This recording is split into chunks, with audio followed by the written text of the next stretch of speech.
Good morning all, CamelbackTrading.org coming to you this Tuesday morning, August 29th. We are looking at Window Trader's market profile of the ES and the NQ.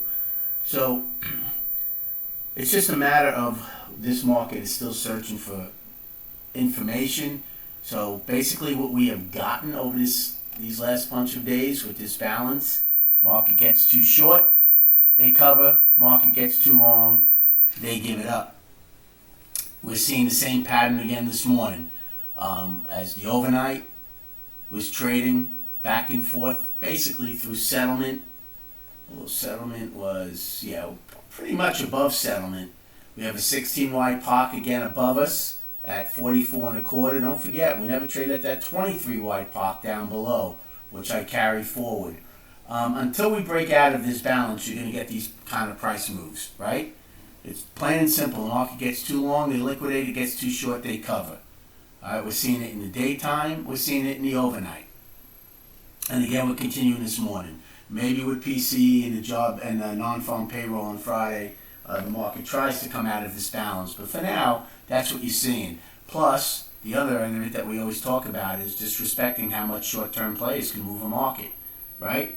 I mean, considering how we pushed all late morning yesterday only to come up and make a new high on the day, and the next time frame go and make a new low on the day, and then 3 time frames later make a new high on the day.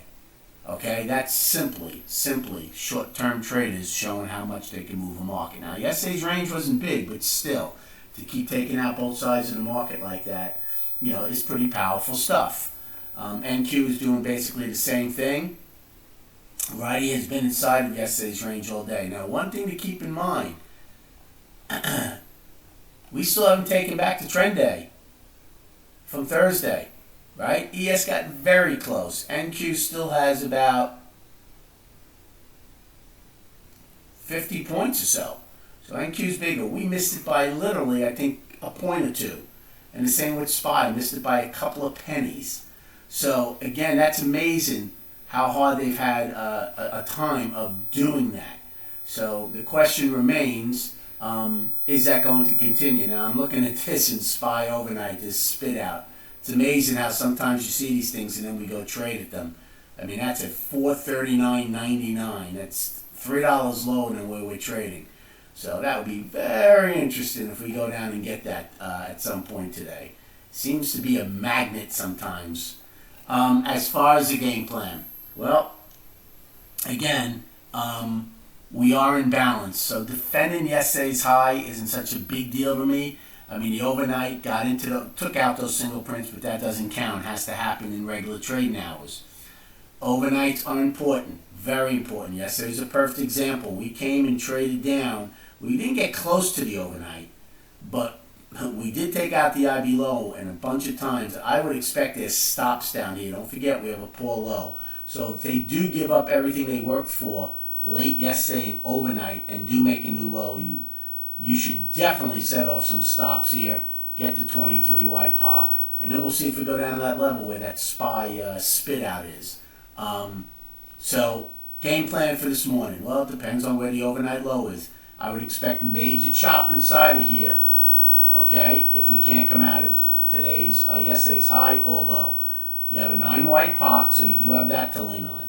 Can you take a long against the overnight low if that's where it is? Now, again, we have 75 minutes, so a lot can change. But absolutely, right? You have yesterday's half back there. You could front run the overnight low and be out below half back. Or if you want to take the heat down to POC, which is only another 2 points. In fact, I would probably do that to see if that provides some sort of speed bump. Remember, though, imbalance in value will be, the worst of your risk reward. But that's not a bad trade because you're out. Anything below that 9 wide POC, I get out because then they're going to go hunting for these lows. Okay, as far as a short, you could take one at the 16 wide POC, or you could wait a little bit because there'd be a lot more heat then to the day's high. That's another 5 points. I would probably look against the day's high to take a short, and then see if you want to take the heat of 5 points up to the overnight high. Now, if we got the overnight low first, that trade is a lot more enticing to me, even though value would be overlapping a higher or higher. again, all early plays, everything methodically being broken down and worked out on a trade, on a time frame by time frame basis in our trading room. Chart wise, and again, yesterday was kind of an example of what we said. Volume was light, but you had some moves, right? There's not as much liquidity because there's a lot of people on vacation, so the volume might not be good. It was under 62 million. However, the moves were fantastic. It was a $3+ range, but we went back and forth through it like 3 times. So that's like a $9-12 range. Think about it. So here's the balance. I said I'm incorporating this whole thing as my balance. So it will be, right, taking out yesterday's high or low will not be coming out of balance. It would have to take out 24 tie, which would be an inside week up, or the 18th low, which would be an inside week down. Actually, I take that back. Oh no, yes, that was 435 was yesterday's low. So that it would be 433, the 433.01, the 18th low. Good luck trading today. Thanks for liking and subscribing to this channel, and we'll recap at 4 p.m.